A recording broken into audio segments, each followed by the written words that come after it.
Hello សួស្តីបងប្អូនស្វាគមន៍មកកាន់ Channel MVMOV នៅថ្ងៃនេះគឺជាមើលបន្តភាពទី12នៃរឿងគ្រូពេទ្យទេវតាសម័យថ្មីបន្តសាច់រឿងចាប់ផ្ដើមអាមេរិកក៏បានដឹងថា Buffan គឺជាតកែថ្មីអញ្ចឹងគេក៏បានតែកភ្លេងខ្លួនឯងផ្លាច់សុំទោសទៅកាន់ Buffan លើតកែលើកលែងទោសឲ្យខ្ញុំផងតែ Buffan ក៏បានលើកលែងទោសឲ្យទេថានៅពេលនេះខ្ញុំគឺមិនជាតកែរបស់លោកទៀតឡើយតែអាមេរិកក៏បានទៅនិយាយជិតជាមួយនឹង Buffan ថាលោកគ្រូពេទ្យយាខ្លួនគេនឹកស្មានមកដល់ឡើយថាបន្ទប់ VIP 001នេះគឺជាបន្ទប់ឯកជនរបស់អ្នកប្រមាហើយដោយវិកុបចាំទាំងអស់នេះសង្ឃឹមថាលោកគ្រូពេទ្យលើកលែងទោសឲ្យផងតែ Buffan ក៏បាននិយាយពីដដែលថាលោកគឺមិនបានពិនិត្យមើលកំណត់ត្រាស់ច្បាស់លាស់ទេថាមិត្តភក្តិរបស់ខ្ញុំក៏បានកក់បន្ទប់001នេះតាំងពីយូរណាស់មកហើយអញ្ចឹងឯងខ្ញុំគឺមិនអាចឲ្យលោកធ្វើការបន្តទៀតបានឡើយអញ្ចឹងអាមេរិកក៏បានពិនិត្យមើលកំណត់ត្រានៃការកក់បន្ទប់ហើយបានឃើញថាបន្ទប់001នេះក៏ត្រូវបានកក់ឲ្យគឺមិនមែនឈ្មោះថាតកោម៉ានឹងឡើយដែលបានជាខ្លាំងទៅកាន់អាអ្នកប្រមាលោកក៏បានកក់ខ្ញុំបន្ទប់001នេះលោកគឺមិនមែនជាអ្នកកក់ទេម្ចាស់ទៀត Buffan ក៏បានជាទៅកាន់អ្នកប្រមាលោកផងដែរចាប់តាំងពីថ្ងៃនេះទៅឈ្មោះរបស់លោកក៏ត្រូវបានកត់សម្គាល់នៅក្នុងវិជាខ្មៅ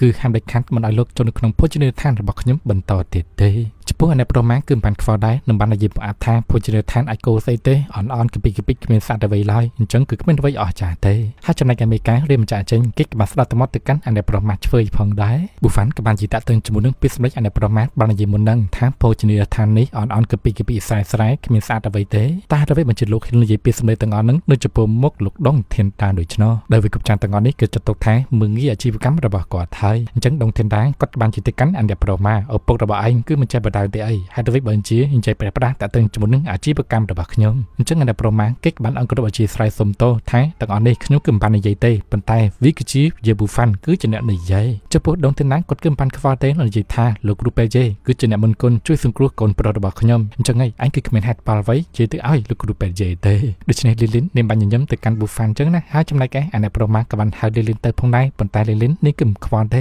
ដែលបានទៅនិយាយសុំទោសជាមួយនឹង Buffan ថា Buffan ណាសលួចលែងទោសឲ្យខ្ញុំផងខ្ញុំគឺនឹងខុសហើយពួកយើងគឺអាចត្រូវគ្នាវិញបានទេដោយវិកុបចាំងទាំងអស់ហ្នឹងគឺដោយសារតែខ្ញុំលោកនៅពីសម្ដីផ្អែមល្ហែមរបស់អាអ្នកប្រមាអញ្ចឹងអាអ្នកប្រមាក៏ពិតជាខឹងលីនខ្លាំងមែនតើហើយនឹងបាននិយាយថាបន្ទាប់ពីដងតាន់ដាចាក់ចេញខ្ញុំនៅផ្ដោតមេរៀននៅឯងបានស្គាល់រសជាតិខ្លាំងម្ដងហើយគេក៏បានចាក់ចេញទៅចំពោះ Buffan ក៏បានជាបញ្ឈប់លីនកុំឲ្យនាងនិយាយពីសម្ដីប្រែផ្ដាស់បន្តទៀតអីខ្លួនគេគឺមិនចង់ត្រូវគ្នាវិញឡើយហើយចំណែកឯដងតាន់ដាក៏បាននិយាយសួរទៅកាន់លោកគ្រូពេទ្យតាចង់ឲ្យខ្ញុំហៅអ្នកបម្រើនាំមនុស្សស្រីម្នាក់នេះចេញទៅដែរទេកុំឲ្យរំខានលោកគ្រូពេទ្យតែ Buffan បាននិយាយថារឿងទាំងអស់នេះវាគឺជារឿងតូចតាចទេខ្លួនគេគឺអាចដោះស្រាយបានបន្ទាប់ពីដងតាន់ដាចាក់ចេញលីននេះក៏បានជាទៅកាន់ Buffan ហេតុអ្វីបានជាលោកមិនចង់ត្រូវគ្នាជាមួយនឹងខ្ញុំដូច្នោះ Buffan បាននិយាយតបថាដោយសារតែខ្ញុំខ្លាចថានឹងនឹងក្បត់ជាមួយនឹងខ្ញុំនៅថ្ងៃណាមួយទៀតហើយខ្លួនគេគឺមិនចង់ជឿចាប់ម្ដងទៀតឡើយហើយម្ចាស់ទៀត Buffan ក៏បាននិយាយណែនាំលីនថានាងខំប្រឹងជាជំរៀនសូត្រឲ្យបានល្អទៅដើម្បីទទួលបានឱកាសការងារល្អហើយវានឹងអាចជួយឲ្យនាងរស់នៅបានកាន់តែល្អនាពេលអនាគតគឺមិនចាំបាច់ពឹងផ្អែកលុយកាក់របស់កូនអ្នកមានបន្តទៀត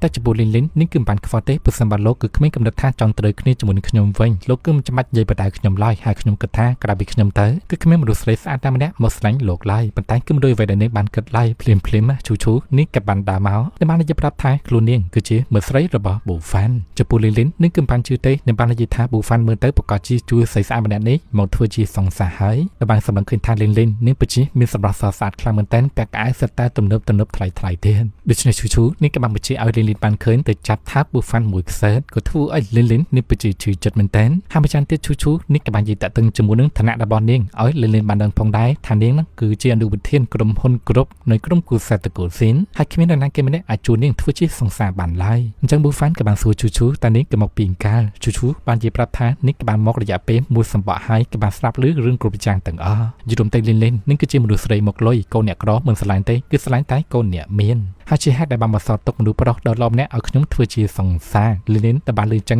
នាងពិតជាឈឺចិត្តមែនតើហើយចឹងឯងលីនរៀបម្ចាស់ចេញទៅវិញតែក៏ត្រូវបានឈូប្រាប់នាងឲ្យជប់សិនដោយនាងបានសម្លឹងឃើញកងដៃដែលលីនកំពុងតែពាក់ឈូនាងបាននិយាយណែនាំព្រោះសម័យនេះមិនចង់ចាញ់បោកដល់ណាគេម្នាក់ទេនាងក៏ណាតែស្ដាប់ហេតុផលរបស់ខ្ញុំសិនទៅក៏បាននិយាយតាក់ទងជាមួយនឹងកងដៃនៅក្នុងដៃលីននឹងឯងដែលវាគឺជាថ្មប្រចាំដែលត្រូវបានរួមផ្សំជាមួយនឹងសារជាតិគីមីហើយវាគឺមិនជាត្បូងនៅទឹមបុរាណឡើយតែលីននាងបាននិយាយថាកងដៃមួយនេះអ្នកប្រមាក៏បានទិញនាងតម្លៃ200,000 មានតែវិកាយប័ត្រទៀតតែឈូនាងបាននិយាយតាក់ទងជាមួយនឹងក្រុមគ្រួសាររបស់នាងគឺជាក្រុមគ្រួសារទី1ហើយនៅក្នុងការជួញដូរ ត្បូងពេជ្រឬមួយក៏ត្បូងទន្ទឹមអ្វីផ្សេងៗអញ្ចឹងខ្សែភ្នែករបស់នាងក៏ដូចជាពាក្យសម្ដីរបស់នាងនិយាយទៅគឺវាមានប្រសិទ្ធភាពជាងអ្វីកាច់ច្បាត់ដែលនាងបានឃើញផ្ទាល់ភ្នែកនឹងទៅទៀតដូច្នេះជូនេះក៏បានទៅចកមួយប្រសិនបើកងដៃនេះវាគឺជាកងដៃដែលបានធ្វើពីត្បូងទន្ទឹមពិតមែនណាវាប្រកាសជានឹងលឺសលេងពើងប៉ុន្តែប្រសិនបើវាធ្វើពីថ្មហើយនឹងសារជាតិគីមីនោះវិញវាប្រកាសជានឹងលឺសលេងផ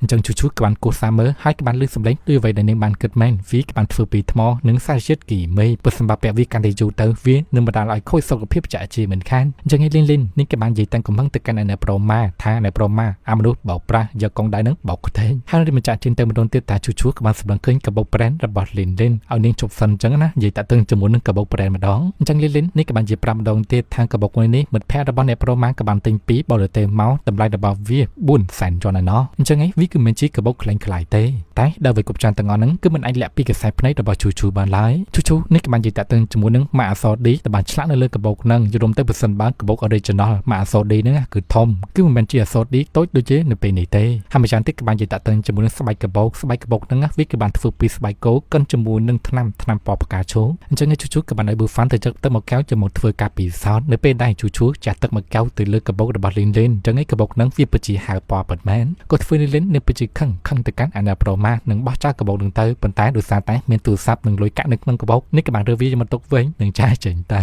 បន្ទាប់មកប៊ូហ្វាន់ក៏បាននិយាយទៅកាន់ជូហេតុអ្វីបានជានាងធ្វើអ្វីដល់ថ្នាក់នេះទៅកាន់លីនធ្វើនាងបាក់មុខដូច្នោះយល់ទៅមូលហេតុដែលជូធ្វើដូច្នោះគឺចង់ផ្ដល់មេរៀនឲ្យលីនបានដឹងថាអ្វីទៅគឺជារបស់ពិតឬមួយក៏ជារបស់ក្លែងក្លាយហើយម្ចាស់ទៀតក៏បាននិយាយទៅកាន់ប៊ូហ្វាន់តើលោកគូណាតាទៅស្នងខ្ញុំរបៀបម៉េចនៅចំពោះស្នាមថាបដំបងរបស់ខ្ញុំអញ្ចឹងប៊ូហ្វាន់ក៏បាននិយាយទៅវិញថាស្នាមថាបដំបងអញ្ចឹងខ្ញុំនឹងជូនស្នាមថាបដំបងរបស់ខ្ញុំជូនទៅនាងវិញជូនេះក៏មិនហ៊ានទទួលយកឡើយហើយក៏បានសួរតាក់ទងជាមួយនឹងដងទៀនដាអញ្ចឹងណាតើលោកគឺមានតំណែងវៃជាមួយនឹងដងទៀនដាហេតុអ្វីបញ្ជាក៏សុខចិត្តផ្ដល់ជូនភោជនីយដ្ឋានដ៏អស្ចារ្យមួយនេះឲ្យលោកដូច្នោះប៊ូហ្វាន់បាននិយាយប្រាប់ថាទាំងអស់ហ្នឹងគឺដោយសារតែខ្លួនគេក៏បានជួយសង្គ្រោះកូនប្រុសរបស់គាត់ជូនាងពិតជាចាប់អើនិងសរសើរថាមើលទៅសមត្ថភាពរបស់លោកពិតជាអស្ចារ្យណាស់ហើយប៊ូហ្វាន់បាននិយាយប្រាប់ថាបើសិនបើមានអ្នកជំងឺឈឺធ្ងន់ធ្ងរបន្ទាប់មកខ្ញុំនឹងទៅព្យាបាលហើយនេះប្រកាសជានឹងបានដឹងពីសមត្ថភាពរបស់ខ្ញុំហើយបន្ទាប់មកមែនណាលោកនាយកចៅគាត់ក៏បានតែទូរស័ព្ទមកនិយាយជាមួយនឹងប៊ូហ្វាន់តាក់ទងជាមួយនឹងបញ្ហាមួយចំនួនប៊ូហ្វាន់បាននិយាយប្រាប់ថានៅពេលនេះគឺស្ថិតនៅទីកន្លែងភោជនីយដ្ឋានជាណានបន្ទប់ VIP 01ហើយក៏មានមិត្តភក្តិម្នាក់ទៀតផងដែរហើយម្យ៉ាងទៀតក៏បានប្រាប់ឲ្យនាយកចៅមកដល់គេនៅទីនេះនឹងបានហូបអាហារជុំគ្នានៅពេលល្ងាចតែម្ដងអញ្ចឹងឯបន្ទាប់មកគឺយើងកាត់ទៅមើលអាអ្នកប្រមាណនៅវិញក៏ពិតជាខឹងមែនតើកំពុងតាមនិយាយទូរស័ព្ទទៅកាន់ក្រុមការងាររបស់គេថាខ្លួនគេក៏ត្រូវតែសងសឹកទៅកាន់ជើប៊ូហ្វាន់ឲ្យណានតែម្ដងដែលជើប៊ូហ្វាន់ម្នាក់ហ្នឹងក៏បានធ្វើខ្លួនគេអាម៉ាស់មកអញ្ចឹងឯក្រុមបពុតរបស់អ្នកប្រមាណក៏បានរៀបចំឯកសារដូចជាស្រេចហើយធានាថាភោជនីយដ្ឋានថ្មីមួយនេះប្រកាសជានឹងត្រូវបិណ្ឌបន្ទាប់ពីនាយកចៅបានមកដល់ប៊ូហ្វាន់ក៏បាននិយាយណែនាំថានេះគឺជាមិត្តភក្តិរបស់ខ្ញុំដែលមានឈ្មោះថាឈិនឈូម្ចាស់ទេនាយកចៅគាត់បាននិយាយតាក់ទងជាមួយនឹងការខំប្រឹងរបស់គាត់អស់ពីសមត្ថភាពក៏ត្រូវបានថ្នាក់លើរបស់គាត់ដោយសារបណ្ដាច់ពីមាត់ទេហើយដែលវាគ្រប់ចាំទាំងអស់នឹងគឺដោយសារតែលោកគ្រូពេទ្យជេប៊ូហ្វាន់គឺជាអ្នកណែនាំនិងបង្ហាញផ្លូវទាំងអស់ដូច្នេះប៊ូហ្វាន់ក៏បានសួរនាយកចៅតើលោកនាយកចៅក៏បានរកឃើញឬមួយក៏អ្វីដែរអត់ដោយសារតែគេគឺជាមនុស្សលោភលន់នៅក្នុងការទទួលបាននូវប្រាក់ចំណេញច្រើនពេកជាហេតុដែលធ្វើឲ្យពួកគាត់គឺបានរកឃើញដានមួយចំនួនតែចំណាក់ក្តីពួកគាត់គឺរកមិនឃើញអ្វីបានច្រើនឡើយក៏បានត្រឹមតែប៉ុន្តែឃើញកាក់បុរាណមួយតែប៉ុណ្ណោះប៊ូហ្វាន់តែបានលើថាកាក់បុរាណអញ្ចឹងគេក៏មានការងឿនឆ្ងាយផងដែរហើយចង្អៃព្រាមក៏មានអ្នកមាតាស្រីម្នាក់ក៏បានមករាយការណ៍ប្រាប់ទៅកាន់ប៊ូហ្វាន់ថាលោកតកែនៅពេលនេះគឺមានដំណើរអាក្រក់ហើយមានមនុស្សមួយក្រុមគឺចង់មកបញ្ឈប់ហាងភោជនីយដ្ឋានរបស់ពួកយើងអញ្ចឹងសាច់រឿងរបស់ជានិភេទទី12គឺត្រូវបានកាត់ស្លេះតែប៉ុណ្្នឹងដែរបងប្អូនចាយើងនឹងជួបគ្នាជាមួយនឹងភាគថ្មីជាបន្តទៀតអរគុណច្រើន